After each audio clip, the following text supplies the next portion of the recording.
plus two द्वितीय वर्षर समस्त छात्र छात्री मानक मु स्वागत करुच्ची आउ एक सुंदर नुआ क्लास रे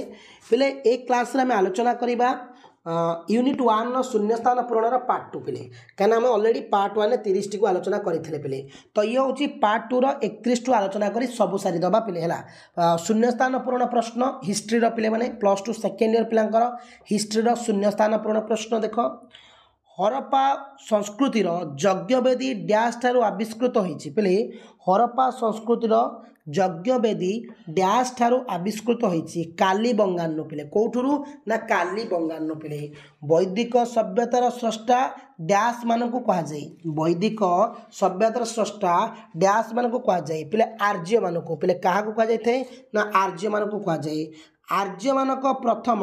बासस्थली आर्यवर्त डैश रे थिला पिले आर्य मानकर प्रथम बासस्थली आर्यवर्त डैश रे थिला ना उत्तर भारत रे पिले कोठी थिला ना उत्तर भारत रे पिले परवर्ती प्रश्न देख 34 नंबर परवर्ती वैदिक जुगरे ग्रामर अमसृण रास्ता रे पिले परवर्ती वैदिक जुगरे ग्रामर अमसृण रास्ता रे जीवा पई डैश नामक जान व्यवहार कराउतला विपथ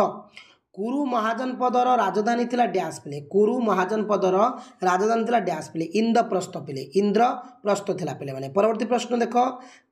कान्यकुब्ज पिले कान्यकुब्ज बा कौनज डैश महाजनपदर अवस्थित पिले गांधार महाजनपदर पिले मगध महाजनपद डैश को रूपांतरित होइतिला पिले मगध महाजनपद डैश को रूपांतरित होइतिला ना साम्राज्य को पिले काकू ना साम्राज्य को रूपांतरित होइतिला काशी जनपद एक डैश राष्ट्र थिला पिले काशी जनपद एक डैश राष्ट्र थिला राजतांत्रिक पिले बिंबिसार कोशल राज्यर राजकुमारी डैश को विवाह करथिले बिंबिसार कोशल राज्यर राजकुमारी को डैश विवाह करथिले कोशला देवी ओके कोशला देवी कोशाम्बी डैश राज्यर राजधानी थिला पिले कोशाम्बी वस्त्र जनपद पिले वत्स्य जनपद कोशाम्बी डैश राज्यर राजधानी थिला ना वत्स्य जनपदर अंग जनपदर राजधानी नाम थिला डैश अंग जनपदर राजधानी नाम थिला डैश पिले चंपा सुरेशन जनपद रे डैश वंश शासन करथिले सुरेशन यादव वंश पिले को वंश ना यादव वंश पिले आधुनिक डैश को नहीं कि गठित होइतला अवंती राष्ट्र आधुनिक डैश को नहीं गठित होइतला अवंती राष्ट्र मालवा को पिले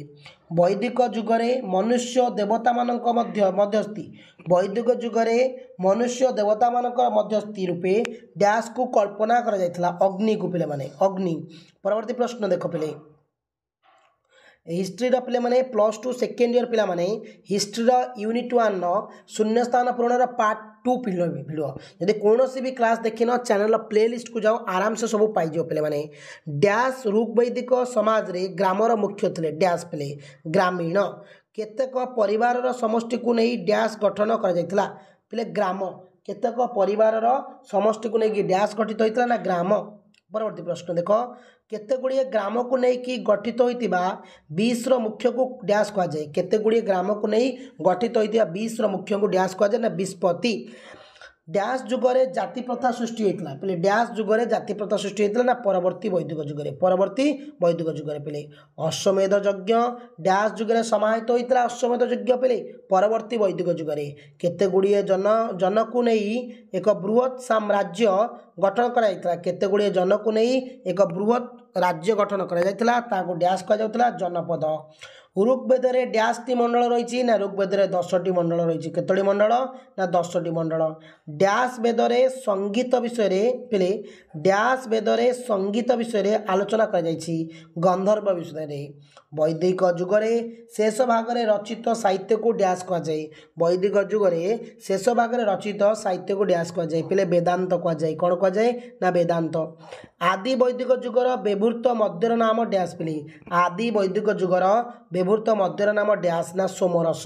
ख्रीष्टपूर्व 1800 रु ख्रीष्टपूर्व 800 मध्य डैश सभ्यता विकास लाभ करथिला ऋग्वैदिक सभ्यता कौन सभ्यता ऋग्वैदिक सभ्यतार डैश परिवार प्रथा प्रचलित ऋग्वैदिक सभ्यतार डैश परिवार प्रथा प्रचलित यौथ इंग्रेज शासन संपर्क में जानिबा पई डैश उपादान आवश्यक अभिलेखागार बोले कौन ना अभिलेखागार काम रूप ठारे थिबा कला पिले काम रूप ठारे थिबा कला डैश धर्मर इतिहास रचना करिबारे साहाय्य करते शाक्त धर्म रुद्रदामन विषय डैश शिलालेखा तथ्य प्रदान करे गिरनार पिले टोटाल यूनिटी 1 रो जो 59 प्रश्न था शून्य स्थान पूरण